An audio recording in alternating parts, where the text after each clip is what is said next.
fait plaisir de vous voir, ça fait longtemps. On va être tranquille pour parler tranquille. Pardon, excusez-moi 2 secondes. Et alors, tout le monde il a le portable, il n'a pas le droit.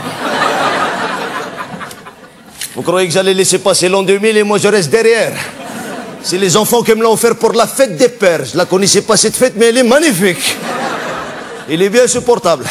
L'appareil avec lequel tu peux joindre tout le monde, quand tu veux, si tu as envie. Et tout le monde il peut te joindre quand il veut, même si tu n'as pas envie. C'est bien, mais quand ça capte, 10 fois ça capte, ou 10 fois ça capte pas. Et c'est toujours quand tu vas dire les choses les plus importantes, ça capte plus. Tu dis les bêtises, ça passe. Et dès que tu vas donner un rendez-vous, un numéro de téléphone ou quelque chose d'important, il commence à te faire le et ça coupe. Et les gens, ils rappellent même pas pour dire excuse-moi, on a été coupé. Non, il n'y a plus de politesse avec la technologie. D'ailleurs, les gens, ils disent même plus bonjour dans le portable. Ils disent allô et après, tu es où? Mais qu'est-ce que tu t'en fous, je suis où? Tu as besoin de m'imaginer pour savoir comment tu vas me parler ou quoi? Mais ça va pas, tu es où? Alors les gens, ils font plus confiance. Il n'y a plus de confiance avec le portable. Tu es où? Comme avant, ils t'appelaient chez toi à la maison, ils étaient sûrs que tu étais dedans, tu vois. Mais comme maintenant, ils savent que tu peux bouger avec le portable, ils ont peur que tu les feintes. Ils savent pas comment. Ils font plus confiance alors maintenant. La semaine dernière, il y a une femme, elle a téléphoné à son mari. Elle lui a dit, allô chérie, c'est moi, tu es où? Il lui a dit, dans la voiture. Elle lui a dit, ah bon? Allez, klaxon.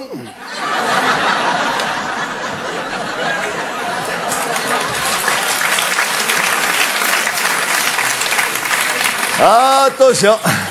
Et aussi bien quand ça capte, des fois ça capte pas, mais qu'est-ce qu'on va faire? Attention aussi, des fois ça capte, et les gens ils te font croire que ça capte pas.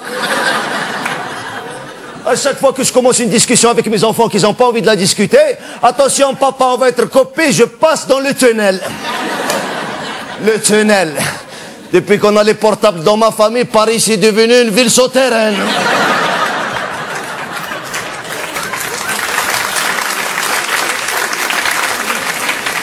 Le tunnel. Alors moi aussi je leur fais le coup. J'ai même pas de voiture.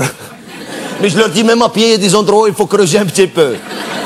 Alors quand je vois quelqu'un qui m'appelle à qui j'ai pas envie de parler, parce que je sais qui c'est qui m'appelle maintenant avec le système qu'ils ont fait. Sur le portable, il t'accroche le numéro de celui-là qui t'a appelé. Mais comment ils font, je t'en prie, comment ils font? Est-ce qu'il y a quelqu'un qui se cache, il te regarde composer, il va lui dire... Je ne sais pas comment ils font. Alors ce système c'est bien, mais le problème c'est qu'il n'y a plus de surprise. C'est fini l'époque où tu disais allô c'est qui? Ah c'est toi? Non, il t'a déjà vu accrocher déjà. Il se prépare psychologiquement pour te répondre à toi spécialement. Ou bien les jeunes, qu'est-ce qu'ils font les jeunes? Les garçons avec les filles. Le garçon il voit le numéro de la fille s'accrocher. Oui allô? Ah c'est toi? Oh là là, je savais pas. Je savais pas, salopard, tu l'avais accroché depuis tout à l'heure, tu savais pas. Alors un jour, je lui ai fait le coup à mon petit-fils. J'étais avec sa copine, je lui ai dit appelle-le tout de suite sur le portable. Elle l'a appelé sur le portable, il a vu le numéro de sa copine s'accrocher. Il a dit comme ça, allô, c'est toi? Je lui ai dit non, c'est moi. Ah moi, tu me parles jamais comme ça, hein? Et j'ai raccroché, je l'ai éteint. De temps en temps, je l'éteins le portable parce que des fois, il me monte à la tête, j'en ai marre. Et même quand je l'éteins, les gens, de toute façon, ils peuvent me laisser les messages dans la messagerie, la boîte vocale. Ah, elle est bien cette boîte vocale. Ma parole, des fois, j'aimerais la voir en vrai, pas rien que dans le téléphone. Avec les gens, j'aimerais avoir une boîte vocale des fois.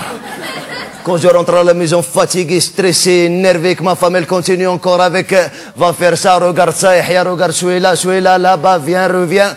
Il y a des jours, ma parole, j'aimerais lui dire chérie, je suis pas là pour le moment. Laisse-moi un message, je te réponds tout à l'heure, s'il te plaît.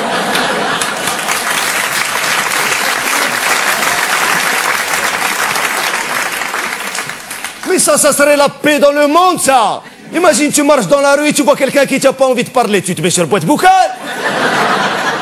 Il passe devant toi comme ça. Bonjour, je suis pas là pour le moment, laissez un message et toi tu avances comme ça, tranquillement.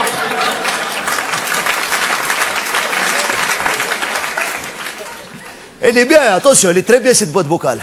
La seule chose que j'aime pas dans la boîte vocale, c'est la femme qui parle dedans. Je la connais pas, mais je la supporte plus, celle-là. Tu sais, celle-là, quand tu n'as pas de message qui te dit...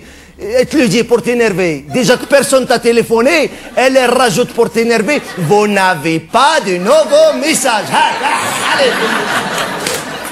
Mais ne dis rien, je vais comprendre que personne m'a téléphoné. Non, elle te rajoute. Personne n'a pensé à vous, voilà.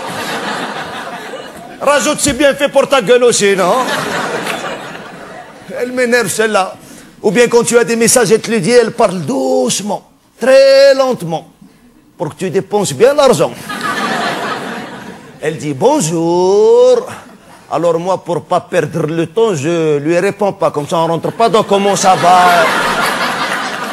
Et la famille, toi, et ça fait combien de temps que tu travailles dans la boîte vocale? Elle dit bonjour. Et doucement, maintenant, elle va te faire des petits suspens, maintenant. Vous avez un petit suspense. Un suspense de 4 francs 70. 3 nouveaux messages. Après, qu'est-ce qu'elle te dit, celle-là? Elle te dit, si vous voulez les écouter. Si je veux les... Non, je veux rien que savoir combien j'en ai. Fais voir. Ouais, c'est 3 messages, ouais. Si je veux les...